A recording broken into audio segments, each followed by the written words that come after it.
देखिए आप, पीटर कस्बा ए से तथा पॉल कस्बा बी से एक दूसरे की ओर चलना प्रारंभ करते हैं। वे दोनों रास्ते में किसी एक स्थान पर मिलते हैं और मिलने के बाद पीटर 13.5 घंटे बाद और पॉल जो है 6 घंटे बाद अपने गंतव्य पर पहुंच जाता है। यदि पीटर की चाल 30 किलोमीटर प्रति घंटा है तो पॉल की चाल बताना है यहाँ पर। ठीक है, देखिए जरा यहाँ पर क्या कहना चाहते हैं कि दो स्थान है ए एंड बी। ठीक है ना, दोनों स्थान अगर हम बात करें तो पीटर इस तरफ से चलना स्टार्ट करता है जबकि पॉल इस तरफ से चलना स्टार्ट करता है। ठीक है ना, ये दोनों एक दूसरे की ओर चलना प्रारंभ कर रहे हैं। बीच में पता नहीं है कौन सा एक स्थान है जो कि इस तरफ और इस तरफ से कहीं ना कहीं कोई ना कोई स्थान होगा जिस पर ये दोनों आकर के मिल जाते हैं, ए और बी मिल जाते हैं। फिर ए अपना इस तरफ चला जाता है और बी इस तरफ आ जाता है। ठीक है ना, इस प्रकार से ये जब दोनों पहुंचते हैं अपने अपने स्थानों पर तो पीटर को लगते 13.5 घंटे और पॉल को लगते 6 घंटे। ठीक है ना, और यहाँ पर पीटर की चाल देके रखी, मतलब यहाँ से यहाँ तरफ जो हम जा रहे हैं पीटर को आप ऐसा कह दो कि ये पीटर जा रहा है इस तरफ और पॉल इस तरफ आ रहा है। ठीक है ना, तो पीटर की चाल देके रखी है कितनी, 30 देके रखी है ना, 30 किलोमीटर प्रति घंटा। तो आपको बताना पॉल की चाल क्या है। क्लियर हो गई चीजें। तो जब भी इस प्रकार के क्वेश्चन आते हैं इस क्वेश्चन को दिमाग में बिठा लीजिए कि जब भी कभी वो रास्ते में किसी बीच में स्थान पर मिलेंगे तो हमेशा इस प्रकार का आपको लगाना है S1/S2 is equal to √T2/T1। Clear है, S1/S2 is equal to T2/T1। अब यहाँ पर S1 S2 क्या है और T1 क्या है, आपको ये पता है क्या? S1 क्या रहेगा, पहले वाले की स्पीड, S2 क्या रहेगा, दूसरे वाले की स्पीड, T2 क्या रहेगा, दूसरे वाले का समय, और T1 क्या है, पहले वाले का समय। अब यहाँ पर हम पुट करें अगर वैल्यू तो S1 मतलब पहले वाले की स्पीड कितनी दे के रखी है, 30, दूसरे वाले की स्पीड आपको नहीं पता है। ठीक, इसका T2 अंडर रूट के अंदर, तो दूसरे वाले का समय कितना है, 13.5। ठीक, ये दूसरे वाले, अच्छा पहले वाले का है, दूसरे वाले का समय कितना है 6 और पहले वाले का कितना है 13.5। या ये लाइन जमाने में आ गया। ठीक, पॉइंट हटाएंगे, ऊपर एक 0 बढ़ा देंगे, 15 चौके 60 और 15 नमा की 135 कट गया।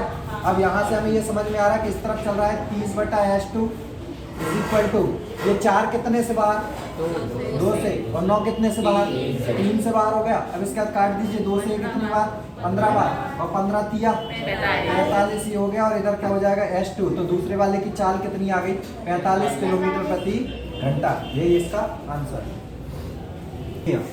रेलगाड़ी द्वारा 70 किलोमीटर की चाल से, ठीक है, जबकि बस द्वारा कितनी चाल है, 48 किलोमीटर प्रति घंटा की चाल से कुल दूरी कितनी तय करनी है, 260 की। कितने समय में तय करनी है, 4.5 घंटे में तय कर लेनी है दोनों को मिला करके। तो आपको ये बताना है कि बस द्वारा लिया गया समय कितना है। जैसे कि अगर आप इसको रिलेट करें अपने जीवन में तो ऐसा होता है कि जैसे कि अगर हमें यहाँ से पेपर देने जाना है किसी चीज़ का, तो आप यहाँ से क्या करते हैं कि आप ट्रेन से चले जाते हैं। तो कुछ यात्रा आपने किससे तय कर ली, ट्रेन से, फिर वहाँ से आप उतरे और उसके बाद आपने बस पकड़ ली। तो बस पकड़ने के बाद आपने आपकी पूरी यात्रा तय कर ली, तो आप टोटल कितना चले गए, 260 चले गए। ठीक है ना, उस दौरान आपने ये नोटिस किया कि रेलगाड़ी जो है वो 70 की स्पीड से हमें लेकर के गई है, जबकि बस ने हमें किस स्पीड से लेकर के गई है, 48 की स्पीड से। और आपने पहले देख लिया था कि हमें जो जाना है जितनी दूरी पर, वो टोटल दूरी हमारी 260 की है ना, हमें टोटल कितना जाना है 260, जिसमें से आपने कुछ दूरी 70 की चाल से रेलगाड़ी से तय कर ली और कुछ दूरी आपने बस से तय कर ली, और आप आपके डेस्टिनेशन पर पहुंच गए। तो आपने टोटल टाइम देखा कि हमें टोटल टाइम कितना लग गया, 4.5 घंटे लग गए। तो फिर आपसे ये पूछा गया कि आप बताइए कि बस से जो है ना आपने कितने समय तक यात्रा करी। बात समझ में आ गई या नहीं आई? बस से आपने कितनी देर यात्रा करी, टोटल आपको 4.5 घंटे लगे ना। इसमें से ट्रेन का समय भी शामिल है और बस का समय भी शामिल है, तो आपसे बस वाला समय पूछा जा रहा है। क्लियर हो गई चीजें? अब देखिए जरा, इस क्वेश्चन को करने के 2 तरीके हैं। मैं आपको एक तरीका बताता हूँ, पहले बेसिक वाला, उसके बाद फिर एक और तरीका बताऊंगा। सबसे पहले हमने ये देखा कि यहाँ पर अगर बात करें तो ये क्या है, चाल, ये क्या है इसका चाल, और चाल के साथ अगर समय का गुणा कर दिया जाए तो क्या बन जाती है, दूरी। चाल गुणा समय बराबर क्या होता है, दूरी होता है। तो टोटल दूरी कितनी तय करी उसने, 260 की दूरी है। ध्यान से समझना, इस 260 की दूरी को ट्रेन के माध्यम से उसने कितनी देर में तय करी होगी, तो पता नहीं कितना समय लिया, ऐसा बोल दीजिए आप। ट्रेन के द्वारा 70 की चाल से पता नहीं कितने समय तक उसने चला, उसके बाद प्लस फिर कितने की चाल से, 48 की चाल से बस से कितनी देर चला होगा, तो इस 4.5 में से टी समय तो इसने ही ले लिया, तो 4.5 माइनस टी समय इसने लिया होगा। क्या ये लाइन समझ में आ गई? भाई इसने कुछ घंटे लिए तो उसमें से बचा हुआ समय इसने लिया होगा, बस ने। क्लियर है। अब यहाँ से जब हम इसे सॉल्व करेंगे तो क्या हो जाएगा, 260 बराबर 70 में आप t का मल्टीप्लाई करेंगे तो क्या हो जाएगा, 70 गुणा t ही हो जाएगा, प्लस 48 का अंदर मल्टीप्लाई कर दीजिए। 48 में 4.5 का मल्टीप्लाई करें आप, कितना हो रहा है देखिए, 48 गुणा 4.5 मतलब पॉइंट हटाइए 10, 5 नम 45, 5 दूनी 10, 2 से कितनी बार 24 और 24 नमा के कितना होता है 216, क्या है ना, 24 नमा के 216। तो यहाँ पर हो जाएगा कितना 216 माइनस 48 का t के साथ करेंगे तो कितना हो जाएगा 48t। क्लियर हो गई चीजें। ठीक, अब यहाँ से देखिए 216 को आप इस तरफ ट्रांसफर कर दीजिए, हो गया 260 माइनस का 216 बराबर 70t में से 48t घटा दीजिए, 10 में से 8 गया तो 2, और यहाँ पर कितना बचेगा 6 में से 4 गया तो कितना बचा 2, और यहाँ पर हो गया t। यहाँ पर इसको घटाइए आप, 10 में से 6 गया तो कितना बचा 4, और 5 में से 1 गया तो कितना बचा 4, 44 बचा, और यहाँ पर कितना आ रहा है 22t, 22 से कैंसिल कर दीजिए, 22 दूनी 44, t बराबर कितना आ गया 2। इसका मतलब ये समझ में आया, 2 घंटे तक तो ट्रेन से यात्रा करिए, 2 घंटे तक तो किससे यात्रा करी, ट्रेन से। तो बस से कितनी यात्रा करी, तो बस से निकालना है तो बस का समय देखिए जरा, बस का टाइम, तो बस का टाइम हो जाएगा आपका 45 माइनस टी है, तो ये हो जाएगा आपका 4.5 माइनस कितना आ जाएगा 2, 4.5 में से 2 जाएगा तो कितना बचेगा 2.5 घंटे। यही आपका आंसर, 2.5 घंटे हो गया। ये देखिए ये पहला तरीका था आपका। आप सेकंड मेथड और समझ लीजिए, ये इसका बिल्कुल बेसिक फंडा है, ये बिल्कुल बेसिक तरीके से होता है। अब सेकंड मेथड क्या कहना चाहती वो समझिए। सेकंड मेथड है, इसमें लगेगी मिश्रण विधि। कौन सी विधि, मिश्रण विधि लगाने के लिए हमने देखा कि ये ट्रेन है और एक जगह पर बस है। ट्रेन की चाल कितनी है 70 है, ठीक है, और बस की चाल कितनी है 48। टोटल अगर हम बात करें तो दूरी कितनी आई 260 की, और समय कितना लगा 4.5। क्या ये दूरी बटे चाल भी, दूरी बटे समय भी क्या बन गया, चाल बन गई। ये भी चाल है, ये भी चाल है, ये भी चाल है, तीनों जगह पर चाल आ गई, तीनों का डाटा एक जैसा होना चाहिए। मिश्रण विधि ये कहती है कि सभी जगह पर एक जैसा डाटा हो जाना चाहिए। इसके बाद पॉइंट हटाएंगे तो यहाँ एक 0 बढ़ेगा, और अब आप 5 से काट दीजिए, 5 नम 45 और 5 25, 5 दूनी 10 और एक 0, कितना हो गया 520 बटा 9। यहाँ पर ये 9 दिक्कत दे रहा है नीचे, 9 दिक्कत दे रहा है नीचे, 9 का गुणा ऊपर दोनों जगह और लगा दीजिए और यहाँ भी लगा दीजिए। इससे क्या बेनिफिट हुआ, इस 9 से ये 9 कैंसिल हो गए, जबकि यहाँ पर मल्टीप्लाई करेंगे तो 7 नम 63, 630, और इधर गुणा कर दीजिए, 9 चौके 36, 9 8 72, 2 7 6 13, 1 कितना हो गया 432, कितना आ गया 432, और बीच में कितना बचा ओनली 520। इधर से इसको घटाइए और इधर से इसको घटाइए, घटाने के बाद लिखें 520 में से 432 घटा दीजिए, 10 में से 2 गया कितना बचा 8, और यहाँ पर कितना बचेगा 11 में से 3 गया तो कितना बचा 8, बस यहाँ पर इतना ही। इधर इसको घटाइए, 0 में से 0 गया तो 0, 3 में से 2 गया तो कितना बचा 1, 6 में से 5 गया तो 1। तो ये काय का, देखिए ये जो चल रहा था अभी तक ये स्पीड थी, और जैसे ये जो आया है ये है टाइम, ये क्या आ चुका है टाइम। अब काटिए जरा कितना हो रहा है 11 8 88, 22 से काटिए, 22 चौके 88 और 22 पंजे 110, हो गया इतना, कोई दिक्कत तो नहीं है। अब यहाँ पर देखिए जरा कुल समय कितना लग रहा है 9, यहाँ पर कुल समय कितना लग रहा है 9, जबकि उन्हें कितना लगा 4.5। तो ये बता रहे 4.5 और अपन बता रहे 9। इनकी चीज ऊपर, अपनी चीज नीचे। क्या चाहिए, किसका समय चाहिए बस का, बस ये चल रही, बस का समय कितना है 5, 5 बराबर कितना, पॉइंट हटाओ, नीचे एक और 10 बढ़ा दो, काट दो, 9 पन्ना 45, और अब यहाँ पर देखो पजम 25 बटा 10, और 25 बटा 10 से मतलब कितना हो गया 2.5 घंटे। यही आंसर है, ये सेकंड मेथड, समझे गए। ठीक है, देखिए किरण को 300 किलोमीटर की यात्रा कितने समय में तय करनी थी 5 घंटे में। ये पहले ही निर्धारित कर लिया उसने कि 5 घंटे में यात्रा करना ही है। तो उसने क्या किया कि अपनी गाड़ी को कुछ देर तक तो 75 किलोमीटर के हिसाब से चला लिया, लेकिन उसको ये समझ में आया यार मैं तो बहुत तेज आ गया हूँ, अभी तो मेरे पास समय बहुत पड़ा है। तो उसने अपनी स्पीड को कम कर लिया और कितनी चाल से चलने लग गया 55 से। तो उसको ये बताना है कि जो अधिक गति से उसने तय करी थी ना दूरी, तो उसमें कितना समय लगाया था उसने, या कितनी देर तक उसने 75 की चाल से चला है, ये हमें बताना है। तो यहाँ पर अगर हम बात करें तो ये अधिक गति हो गई, ये अधिक वाली हो रही है, ये धीमे हो गया, ठीक है ना। अगर हम यहाँ से बात करें स्पीड की, तो पहली बार में अगर हम बात करें तो अधिक की चाल कितनी है 75, और स्लो वाली कितनी है 55, और टोटल कितनी दूरी तय करी है 300 की दूरी कितने समय में 5 घंटे में। ये ओवरऑल वाला चीज जो होता है वो बीच में आ जाता है, एवरेज एंड वैल्यू। अब यहाँ से काटेंगे 5 छक्का 30, कितना आ चुका है 60। तो आप इधर से इसको घटा करके इधर लिख दीजिए, 60 में से 55 गया तो 5, और 75 में 60 घटा के यहाँ लिख दीजिए, कितना आ रहा है 15 आ रहा है। ठीक है, दोनों का रेशियो बना लो, 5 एकम 5, 5 दिया 15। अब यहाँ पर देखिए जरा कि ये क्या बन गया टाइम, और ये क्या चल रहा था स्पीड। कुल कितना समय लग रहा है अपने को 4 घंटे, और इनको कितना लग रहा है 5 घंटे। तो इनकी चीज ऊपर, अपनी चीज नीचे, किसका चाहिए अधिक गति से कितनी देर तय करी 1 घंटे।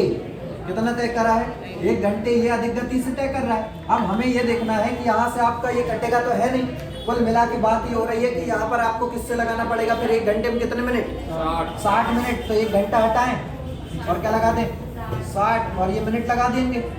ये अब ये कट जाएगा 4 से कितनी बार 15 बार, कितनी बार 15 बार, 15 5 75, ये क्या आ गया मिनट, और 75 मिनट बराबर कितने घंटे। तो यहाँ से हो जाएगा 75 मतलब 60 प्लस 15, तो 60 प्लस 15 मतलब 1 घंटा 15 मिनट, यही आंसर है 1 घंटा 15 मिनट। देखिए आप एक 200 मीटर की दौड़ में, यहाँ पर समझिए आप लोग 200 मीटर की दौड़ है, आप ये पॉइंट के बीच में अगर आप बात करें तो कितने मीटर दौड़ना है कुल मिला के 200 मीटर दौड़ना है। इस 200 मीटर की दौड़ में कौन कौन भाग रहा है, एक पी भी भाग रहा है और एक क्यू भी भाग रहा है, दोनों भाग रहे हैं। इसमें क्या हुआ है कि पी जो है वो पहले ही जीत गया, बात समझ में आ रही, पी जीत गया ना, और पी जब जीता था तब तक क्यू कहाँ पहुंचा था, जब पी यहाँ पहुंच गया तो क्यू इधर ही पहुंचा होगा कहीं, तभी तो ये जीता कहलाया। तो कहने का मतलब है कि तब तक क्यू जो है थोड़ा सा 35 मीटर पीछे रह गया है ना, और समय कितना बच रहा था, दौड़ का समय जो निर्धारित था, तो टाइम की अगर हम बात करें तो टाइम से कितना पीछे रह गया 7 सेकेंड। कुल मिला के बात ये हो रही है कि इस क्यू को अभी भी 35 मीटर दौड़ना है, कितना और दौड़ना है, और समय कितना है 7 सेकेंड। तो जरा क्यू को दौड़ाइए, क्यू अगर दौड़ना चाहे कितना दौड़ना चाहता है 35 मीटर, कितने सेकेंड में 7 सेकेंड में, तो 7 सेकेंड में कितना 35, तो टोटल कितना था 200 को दौड़ने में कितना समय लगाया होगा क्यू ने, क्यू के विषय में बात कर रहे हैं। तो पहले क्यू का निकालेंगे, तो काटो जरा, 7 अपना 35 और 5 चौके 20, मतलब क्यू ने कितना समय लिया 40 सेकेंड का समय लिया। ठीक, तो पी ने तो इससे कम ही लिया होगा, कहने का मतलब यही है ना, पी ने तो इससे और कम लिया, पी तो जीत चुका है। तो पी जब जीता है तो कितने सेकेंड आगे जीत चुका है 7 सेकेंड पहले ही जीत चुका है। तो इस 40 से 7 सेकेंड पहले जीत गया पी, कितना सेकेंड में 35, तो आंसर आएगा 35। समझ गए। यहाँ देखें, एक 300 मीटर की दौड़ में, 300 मीटर है टोटल, ये 300 मीटर की दौड़ है जिसमें कौन कौन भाग रहा है, पी भी भाग रहा है और क्यू भी भाग रहा है। भागते समय तो दोनों साथ भागे, लेकिन पी जब तक यहाँ पहुंच गया था तब तक क्यू थोड़ा सा पीछे रह गया, क्योंकि पी जीत चुका है, तो पी तो आगे निकल गया लाइन पे, लेकिन क्यू अभी भी पीछे। तो देखा गया तो क्यू जो है वो कितना पीछे, अभी भी 22.5 पीछे, 22.5 मीटर पीछे, और समय कितना बच रहा है इसके पास केवल 6 सेकेंड, मतलब 6 सेकेंड में इसको अभी भी 22.5 पार करनी है। तो इसका मतलब ये है कि क्यू ने जो है वो 6 सेकेंड में कितनी पार करी 22.5, तो पूरी 300 पार करने में कितना समय लगाया होगा इसने, यही तो कहना चाह रहे ना ये लोग। तो यहाँ से पॉइंट हटाएंगे तो एक जीरो और बढ़ जाएगा। ठीक है, अब इसके बाद ये 300 में, अब देखो आपको अगर नहीं आता तो मैं अभी बता देता हूँ, लेकिन डायरेक्ट किया करो। ये जो 2 जीरो दिखाई दे रहे हैं इसको हटा करके ऐसा 100 लिख लो, और कुल मिला के 2 जीरो का मतलब 100 ही होता है, 2 जीरो का मीनिंग 100 होता है। 25 नमा की 225 और 25 चौके 100 कट गया। अब इसके बाद 3 तिरका 9 और 3 धम 30 और 3 से 2 बार, तो 10 दूनी 20 चौके 80, तो ये हो गया कितना 80 सेकेंड। और उन्होंने क्यू का ही पूछा है इस बार, इसलिए पी का बताना नहीं है, समझे गए। लेकिन अगर पी का पूछ रहे होते तो कितना आता, यदि पी का भी पूछ लेते तो कितना आता 6 घटा देते, क्योंकि पी तो 6 सेकेंड पहले ही पहुंच गया, कुल मिला के कितना जाता 74। ठीक, देखिए कह रहा है दो दोस्त एक ही समय पर शहर P से Q की ओर और Q से P की ओर चलना प्रारंभ करते हैं। P और Q के किसी एक बीच में बिंदु पर मिलने के बाद ये क्रमशः 54 मिनट और 24 मिनट के बाद अपने अपने गंतव्य पर पहुंच जाते हैं। तो Q से P तक आने वाले दोस्त ने अपनी कुल यात्रा कितने समय में तय करी, यही कहना चाह रहा है। तो अब जरा ध्यान से समझिए, कोई बिंदु P है, मतलब P शहर है, और कोई शहर कौन सा है, Q है। यहाँ से यहाँ तक चलना प्रारंभ कर रहे हैं कोई दो दोस्त हैं, ठीक है ना। तो ये यहाँ से चला होगा एक कोई, ठीक है ना। तो कोई मान लो कि एक दोस्त A है, तो एक दोस्त Q है जो कि इस तरफ से इधर से आना चालू किया होगा इसने, ठीक है ना। तो ये कोई दोस्त P हो गया। ये दोनों एक बिंदु पर मिल लिए क्या, तब तक इसको पता नहीं कितना समय लगा और इसको भी कितना समय लगा, ये पता है क्या आपको। ये दोनों ने तो समान समय लिया होगा ना, जो भी है समान समय पर ये दोनों मिल गए। इसके बाद ये जो P है ये कितने समय में पहुंच गया अपने स्थान पर, 54 में पहुंच गया, मतलब ये T2 के समय पर पहुंच गया, ये T1 मान लो इसका। और ये वाला जो दोस्त है यहाँ पर कितने समय में पहुंच गया, 24 में पहुंच गया, ठीक है ना। तो इसका क्या मान लो, T2 मान लो ये समय। इतने में कोई समस्या आई क्या, इसने ये T समय में और यहाँ पर ये T1 में कितना पहुंच चुका था, 54 में। और ये वाला जो है पहले इधर T में आया और इधर T2 में इधर पहुंच गया। और जो आपको कुल समय बताना है यही है कि T + T2 मतलब इतना समय और पता चल जाए। और इसमें ये 24 जोड़ देंगे तो पूरा Q से P तक आ जाएगा। ये लाइन क्लियर हुई थी। ये देखिए T समय में यहाँ पर आया और Q इतने समय में यहाँ तक आ गया कोई बिंदु, और यहाँ पर ये मिले। इसके बाद P जो है वो निकल गया Q तरफ, तो उसको कितना समय लगा, 54। और Q जो है यहाँ से इस तरफ मतलब B जो है वो इस तरफ आ गया, इसको कितना समय लगा, 24। तो आपको ये समय और ये समय थोड़ी ना मालूम है, और वो आपसे पूछना चाह रहे Q को कुल, मतलब ये जो B को Q से P तक कुल कितना समय लगा। तो 24 तो पता है, इतना और निकालना है, ये दोनों को ऐड कर देंगे तो आंसर आ जाएगा। बात समझ में आ रही। तो ये कैसे निकालने वाला है तो वो समझ लीजिए आप। यहाँ से इसके लिए आपको डायरेक्ट एक फॉर्मूला याद रखना पड़ेगा, और वो ये है जब समय की बात आए, T बराबर √T1 × T2, ठीक है ना। T = क्या हो जाएगा, T1 × T2। अब रखिए जरा यहाँ पर T = √T1 कितना है, 54, T2 कितना है, 24। अब इसको बाहर निकालना है, तो बाहर निकालने के लिए आप गुणा मत करना, खोल दो, इसको खोलो 9 × 6 और इसको खोल दीजिए 6 × 4, खुल गया। 9 कितने से बाहर, 6 का जोड़ा बाहर हुआ तो 6 बाहर, और 4 कितने से बाहर, 2 से। ये कितना हो गया जरा कर दो, 6 दूनी 12 तिया 36। तो T बराबर कितना आ गया, 36 आ गया।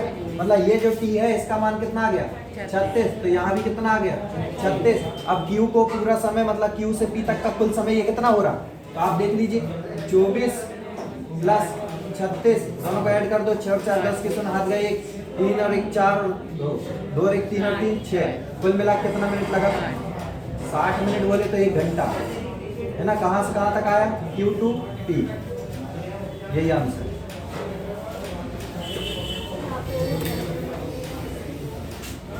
देखो यहाँ पर ये क्वेश्चन थोड़ा सा लॉजिकल है, ऐसा नहीं है कि आप इसको डायरेक्ट कर सकते हैं। आप ये देखिए यहाँ पर कहा गया है कि एक चोर पुलिस से भागते हुए 100 किलोमीटर प्रति घंटे की चाल से बाइक चला रहा है। पुलिस ने तुरंत ही 75 किलोमीटर प्रति घंटे की चाल से पीछा करना स्टार्ट कर दिया। 1 घंटे बाद पुलिस की गाड़ी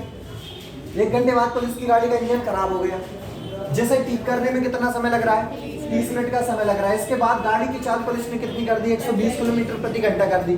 तो चोर जो है वो कितने समय बाद पकड़ा जाएगा, यही कहना चाह रहा है। तो जब शुरुआत में चल रहा था चोर कितने की चाल से, 100 की चाल से, तो पुलिस तुरंत ही भागने लग गई कितने की चाल से, 75 की चाल से। तो इन दोनों के बीच में कितने का डिफरेंस बच रहा था, केवल 25 किलोमीटर का डिफरेंस बच रहा था।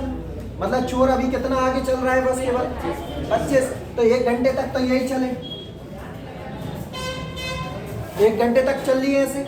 इसके बाद फिर क्या हुआ है कि गाड़ी खराब हो गई, किसकी, पुलिस की। और कितनी देर बाद सुधर रही है, आधे घंटे बाद। तो आधे घंटे तक चोर और भागेगा, तो आधे घंटे तक चोर को और भगा दीजिए 100 की स्पीड से, 30 मिनट और भगाइए, 30/60 करेंगे, 30 दूनी 60 और 2 से कितनी बार, 5 बार मतलब 50। तो 50 और आगे निकल गया चोर, 25 तो पहले ही चल रहा था आगे, और 50 आगे निकल गया आधे घंटे में। मतलब यहाँ पर आधे घंटे और लगा दीजिए आप, आधा घंटा मतलब 30 मिनट और लगा दीजिए, और ये कुल मिला के 1.5 घंटे निकल चुका है आगे। ऐसा ही हुआ है, 1.5 घंटे में चोर कितना आगे चला गया? 75 किलोमीटर आगे चला गया। और अब आ रही है कौन? पुलिस। और ये 75 किलोमीटर की दूरी कवर करनी है पुलिस को। तो अब अगर यहाँ से देखें तो 75 किलोमीटर की दूरी कवर करनी है, पुलिस कितने से आ रही? 120 से। चोर कितने से भाग रहा? 100 से। पता नहीं कितना समय लगने वाला है। ये लाइन समझ में आ गई? पुलिस भाग रही है 120 से, चोर भाग रहा है 100 से। कवर कितना हो रहा है 1 घंटे में? 20। और कवर कितना करना है? 75। तो यहाँ पर कितना समय लगा ये देख लेते। 75 बटा कितना हुआ? 20। तो 20 तिया 60 है ना, और कितना बचा? 15 बटा 20। काटेंगे 5 तिया 5 चौके 20। मतलब कितना आ जाएगा टाइम? 3 सही 3 बटा 4 और 60 लगा दीजिए। 4 से कितनी बार? 15 बार। 15 तिया 45, मतलब 3 घंटे 45 मिनट तो ये लग गए, लास्ट में लग गए 3 घंटे 45 मिनट। और पुलिस तो यहीं से चालू हो गई थी शुरुआत से ही, तो 1.5 घंटे यहाँ लग चुके थे। तो 1.5 घंटे और 3 घंटे 45 मिनट इन दोनों को जोड़ दीजिए। यहाँ से हो जाएगा 5 7 और 4 घंटे 75 मिनट। लेकिन ये 75 मिनट घंटे से और है, तो इसको 60 प्लस 15 लिखेंगे। और 60 मतलब 1 घंटा फिर जुड़ जाएगा।